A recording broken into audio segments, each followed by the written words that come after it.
अतिशय आनंदाचा दिवस आहे. कोथरूड परिसरामध्ये ही सगळी जयंती सर्व लोकांना, म्हणजे काल रात्री मी आलो तर एका बाजूला वंचित बहुजन आघाडीचे अध्यक्ष, दुसऱ्या बाजूला रिपब्लिकन पार्टी ऑफ इंडियाचे अध्यक्ष, दोन्ही मला रिसीव्ह करायला होते. अरे म्हटलं तुम्ही दोघे एकत्र कसे काय? नाही म्हटले समाज म्हणून आम्ही एकत्र आहोत. तर त्यातला विनोदाचा भाग सोडा, परंतु या पद्धतीनं लोक ज्यावेळेला एकत्र येत आहेत, सर्व समाजाला एकत्र येऊन बाबासाहेबांची जयंती करतायत. हेच तर बाबासाहेबांचं स्वप्न होतं की जात पात धर्म याच्या पलीकडे जाऊन. आता इथे दुसरे एक पण मंडळी येऊन मला भेटले, मराठा समाजाची मंडळी, ब्राह्मण समाजाची मंडळी, ही सगळी मंडळी येऊन भेटत आहेत आणि ही सगळी बाबासाहेबाच्या जयंतीसाठी एकत्र येतात. ह्यातला जो पॉझिटिव्हनेस आहे, ह्यातली जी सकारात्मकता जी आहे ती अतिशय मनाला भावणारी आहे. याच पद्धतीनं आता ते म्हणतात की सगळ्या जयंती आपल्याला अशाच करायच्या आहेत. तर महाराष्ट्राच्या जनतेसाठी एक चांगली म्हणजे एक आदर्श गोष्ट आहे ही, की सर्व समाजांना, सर्व जाती धर्मांना, सगळ्यांना एकत्र घेऊन पक्षभिक्ष हे भेद जे आहेत त्याच्या पलीकडे जाऊन, त्याच्या पार जाऊन बाबासाहेबांना जे अपेक्षित होतं की जातीअंताकडे जाणारे सगळे लोक एकत्र येतात. तर ही फार आनंदाची गोष्ट आहे. सगळे जातीअंताच्या दिशेने सगळे लोक एकत्र येत आहेत. ह्या माझा आणि त्यात मी कार्यक्रम करणार आहे याचा मला खूप आनंद आहे. आयोजकांच्याबद्दल काय सांगाल? म्हणजे ते आता आयोजक सगळेच आहेत, सर्व पक्षीय, सर्व जातीय, सर्व धर्मीय आहेत. तर हे सगळं चांगलं आहे. तर मगाशी मी जे बोललो ना की जात पात धर्म पक्ष याच्या सगळ्या वाहना चपला ड्रेस सगळे बाजूला काढून सगळे जर लोक एकत्र येत आहेत, त्याच्यासारखी आनंदी गोष्ट नाही. आणि आपण बघतोय बाबासाहेब, आदरणीय भारतरत्न डॉक्टर बाबासाहेब आंबेडकर ही भारताने जगाला दिलेली देणगी आहे. आपण म्हणतो की सूर्य समजायला वेळ लागेल, पण ज्यावर्षी तो ज्ञानसूर्य तुम्हाला समजेल तिथं कुठली जात पात भिंत धर्म कुठलंही मध्ये येणार नाही. कारण बाबासाहेब म्हणजे अखंड ज्ञान, ज्ञानाचा वाहता झरा. आणि अशा बाबासाहेबांच्या जयंतीला सगळेजण एकत्रित येणं, कोथरूडसारख्या ठिकाणी एकत्रित येणं ही खूप मोठी गोष्ट आहे. आणि एक म्हण आहे, पुण्यात पिकतं ते जगभर विकतं. आपण बघताय, आणि पुण्यात पूर्वी सदाशिव शनिवार नारायण म्हणायचे, आता तेच सगळे कोथरूडमध्ये आलेत. आणि आम्ही सगळेजण जात पात धर्म सोडून या ठिकाणी आलो आहे. याच्यामध्ये कुठलंही राजकारण नाही, कुठला काहीच भेदभाव, फक्त त्या महामानवाप्रती आपली श्रद्धांजली आणि त्याचे असणारं कार्य पुढं नेणं या ठिकाणी हे खूप महत्त्वाचं आहे. आणि या ठिकाणी संभाजीदादा आम्हाला त्यांचा कार्यक्रम ऐकायला मिळणार आहे. आणि आमच्या दृष्टीने ते खूप आनंदाची पर्वणी असती की हा खरा उपेक्षितांना न्याय देणारा कार्यक्रम आम्हाला सगळ्यांना, सर्व जाती धर्मियांना. परंतु आपण झालं आहे काय, आपण आपलेच महापुरुष अडकून ठेवलेत. परंतु हे महापुरुष कधीच आता अडकून राहणार नाहीत, ते सूर्य आहेत. आणि ज्ञानसूर्य बाबासाहेबांना ही खरोखर श्रद्धांजली असेल. या ठिकाणी कार्यक्रमाचे आयोजक ज्यांनी विशेषत्व प्रयत्न केले, असे आमचे विजय बापू डाकले असतील, बाळासाहेब खंकाळ असतील, आमचे दीपक कांबळे असतील, इतर सर्व जितेश दामोदरे असतील, भारत भोसले असतील, या सर्वांतर्फे मी खूप खूप सर्वांना जयंतीच्या शुभेच्छा देतो. आणि जयंती माझ्या मते ही अशीच बाबासाहेबांची जयंती वर्षभर चालू राहावी, बाबासाहेबांच्या विचाराचा अखंड प्रसार राहावा, हीच त्या महामानवाला खरोखर श्रद्धांजली. या भूमिकेची आत्ताच्या काळामध्ये खूप गरज आहे.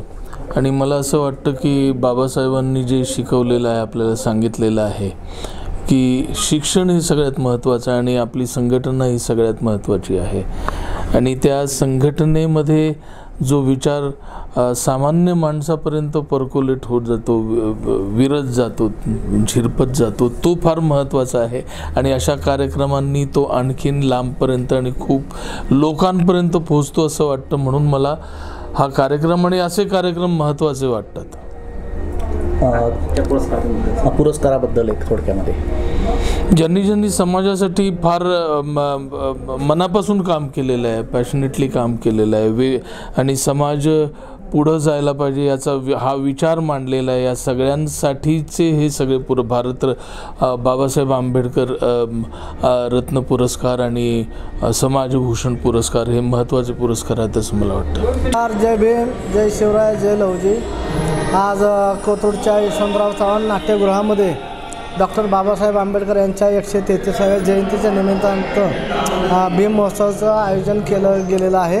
या ठिकाणी विद्रोही शाहीर संभाजी भगत यांचा शाहिरी जलसा आणि सिने अभिनेते आणि कवी सौमित्र किशोर कदम यांचा कवितांचा कार्यक्रम या ठिकाणी आयोजित केला गेलेला आहे. आजच्या या कार्यक्रमासाठी संपूर्ण कोथरूडमधील विविध भागातील प्रमुख कार्यकर्ते पदाधिकारी भीम अनुयायी या ठिकाणी आलेले आहेत. या कार्यक्रमासाठी या पुण्यनगरीचे माजी महापौर मुरलीधरजी मोहोळ, शिवसेनेचे शहर प्रमुख गजाननजी थरपुडे, या ठिकाणी वंचित बहुजन आघाडीचे उमेदवार वसंतदादा मोरे आणि माजी नगरसेवक पृथ्वीराजजी सुतार, अश्विनीताई जाधव, पतित पावन संघटनेचे श्रीकांतजी शिळीमकर, शिवाजीराव चव्हाण, आमचे समितीचे सदस्य बाळासाहेब खांकाळा, जितेंद्रजी दामोदरे, भोसले साहेब आहेत.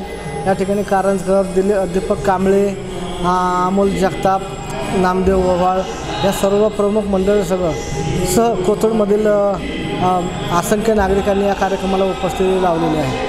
आणि निश्चित येणाऱ्या काळामध्ये सर्व समाजाला बरोबर घेऊन जात असताना सामूहिक संघटन आणि समाजाची प्रगती या विषयाला अनुसरून आम्ही सगळे कार्यकर्ते काम करणार आहोत असं या ठिकाणी मी नमूद करतो.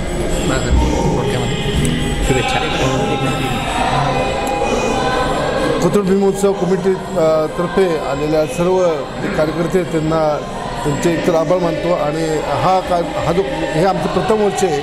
आमचे अध्यक्ष विजय बापू डाकले यांच्या मार्गदर्शनाखाली हा कार्यक्रम एकदम जोरात आणि जोशामध्ये झालेला आहे. ह्या कार्यक्रमामध्ये कोथरूडमधील सर्व नागरिक उपस्थित राहिले. आपण मी या कार्यक्रमाला आले त्याबद्दल उत्सव कमिटीच्या वतीने सर्वांचा आभार व्यक्त करतो. जय महाराष्ट्र, जय भीम, जय शिव, जय लवजी. उत्सव समितीच्या माध्यमातून गेले 4-5 दिवस विश्वरत्न भारतरत्न डॉक्टर बाबासाहेब आंबेडकरांच्या जयंतीच्या निमित्तानं कोथरूडमध्ये एक चांगला अभिनव असा उपक्रम केला गेला.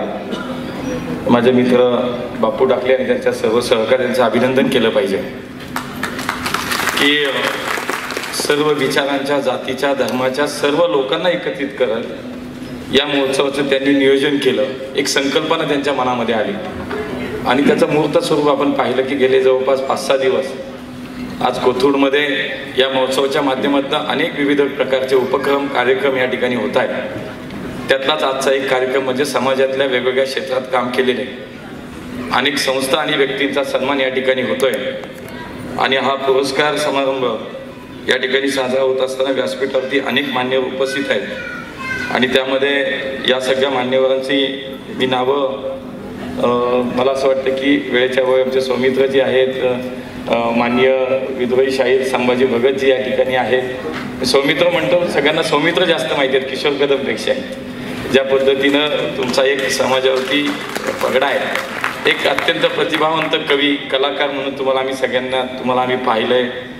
तुम्हाला सगळ्या तमाम महाराष्ट्रातली जनता ओळखते. आज तुम्ही इथल्या व्यासपीठावरती कोथरूडमध्ये आल्यानंतर आम्हालाही खूप बरं वाटलं की तुमच्या सोबत आम्हाला या ठिकाणी आज बसायला मिळतंय. आमचे वसंत तात्या आहेत, तानाजी भाऊ आहेत, तिकडे गजाभाऊ आहेत, शिवाजीराव चव्हाण आहेत, ही सगळीच मंडळी दिसतात व्यासपीठात. पृथ्वीराज दादा इथं बसले आहेत, श्रीकांतजी आहेत, बागे सगळी आमच्या या कोथरूडमधल्या वेगवेगळ्या पक्षात, विचारात, संघटनेत काम करणारी माणसं बाबासाहेबांच्या नावाने एकत्र येतात. म्हणजे हा इतका चांगला योग आहे की संस्कृती आपल्या या शहराची की एखाद्या मोठ्या चांगल्या कामासाठी ज्याच्यामध्ये समाजाचं हित असतं, ज्याच्यामध्ये समाजाच्या एकत्रीकरणाची भावना आपण मला असं वाटतं की जोडायचा प्रयत्न करताय. आणि त्यामुळे विश्वरत्न भारतरत्न डॉक्टर बाबासाहेब आंबेडकरांची जयंती हे त्याच्यापेक्षा चांगलं औचित्य असूच शकत नाही की त्यानिमित्तानं आपण सगळी माणसं एकत्र येतोय, समाजाचा विचार करतोय.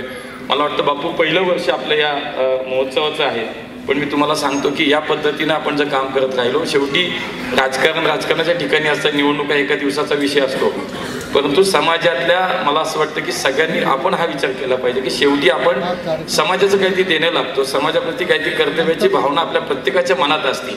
आणि मग हे सगळं सोडून मला असं वाटतं की महामानव महापुरुषांच्या शेवटी हा आदर्श तोच होता की समाज संघटित व्हावा, समाज एक राहावा, समाजामध्ये विषमता नसावी, सामाजिक समरसता समाजामध्ये कशी आणावी, यासाठी या समाज रत्नांनी किंवा आपण महापुरुषांनी काम केलं.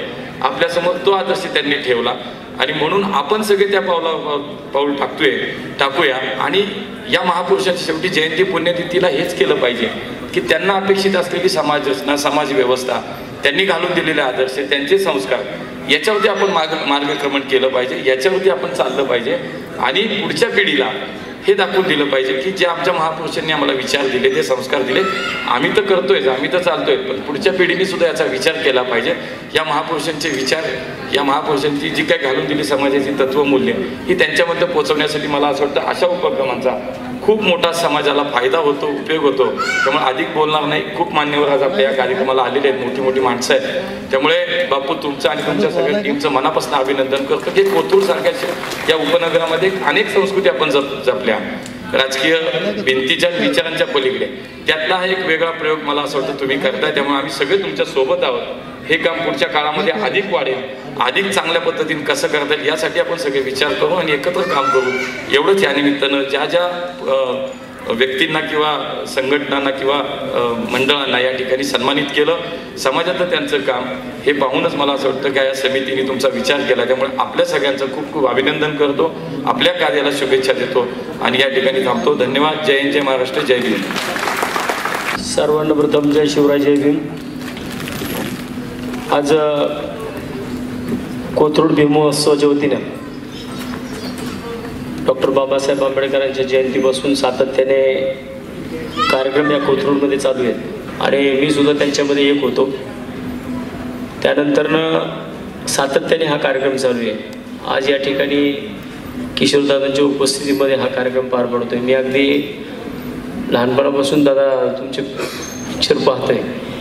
खऱ्या अर्थानं काम करत असताना स्वतः त्याच्यामध्ये उतरून जे भूमिका करतात त्याच्यामध्ये आपण एक आहात. मग पॅन्ट्री असेल किंवा नटरंग असेल, यामधल्या भूमिका विशेषतः मला तर खूप त्याच्यामधल्या भावल्या द्या. आणि मला वाटतं की असे क्वचितच कलाकार आहेत की जे या सगळ्या विषयामध्ये लक्ष घालत असताना स्वतःचा जीव ओतून त्याच्यामध्ये काम करतात. आणि आज तुम्ही कोथरूड भागामध्ये आलात त्याबद्दल तुमचं सुद्धा मनापासून अभिनंदन. आणि आता आपले विद्रोही शाहीर संभाजीरावांनी सुद्धा मी तुमची सुद्धा गाणी बऱ्यापैकी ऐकतो, कारण मी सुद्धा विद्रोही परिवारात नाही आणि आपण सुद्धा विद्रोही शाहीर आहात. खऱ्या अर्थानं विद्रोह काय असतो तो तुम्ही दाखवता गाण्यामधून, आणि मी विद्रोह काय असतो तुम्ही प्रत्यक्षात आता उतरून दाखवला मी वंचित बहुजनच्या वतीनं. त्यामुळे मला वाटतं खऱ्या अर्थानं समाजाला या कार्यक्रमामधून एक वेगळ्या दिशेला आपण घेऊन चाललो. मी मनापासून डाकलेंचं बापूंचं मनापासून अभिनंदन करतो की तुम्ही एवढा सगळा समाज कोथरूड सारख्या परिसरामध्ये तुम्ही एकत्र केला, त्याबद्दल तुमचं मनापासून अभिनंदन. आणि मी तक्षशिलाला मला त्या दिवशी जाता आलं. मी तक्षशिला बुद्धविहार ज्या दिवशी मी पाहिलं, मला वाटतं की बऱ्याच ठिकाणी आपण पाहिलं तर एवढ्या मोठ्या जागा, एवढी मोठी जागा, आणि तिथं साधारण मला वाटतं की कुणीतरी ठरवलं असतं तर प्रत्येकाने स्वतःला तुला थोडी घे, मला थोडी घे असं वाटप केलं असतं. परंतु समाजासाठी तक्षशिला अतिशय चांगलं काम करतं. आणि मी ते पाहिल्यानंतर ना मला खरंच माझ्या मनाला सुद्धा समाधान वाटलं की एवढे निसर्गरम्य ठिकाणी टेकडीवरती आज कुठंतरी टेकड्या फोडण्याचं, पोखरण्याचं, त्या ठिकाणी घरं बांधण्याचं काम चालू आहे. परंतु तक्षशिलाने एक वेगळा आदर्श त्या ठिकाणी घालून दिला. त्यांचं मी मनापासून अभिनंदन करतो. आणि मला या ठिकाणी बोलवलं त्याबद्दल सुद्धा मी सर्वांचं मनापासून कोथरूड भीम महोत्सवाचं मनापासून अभिनंदन करतो.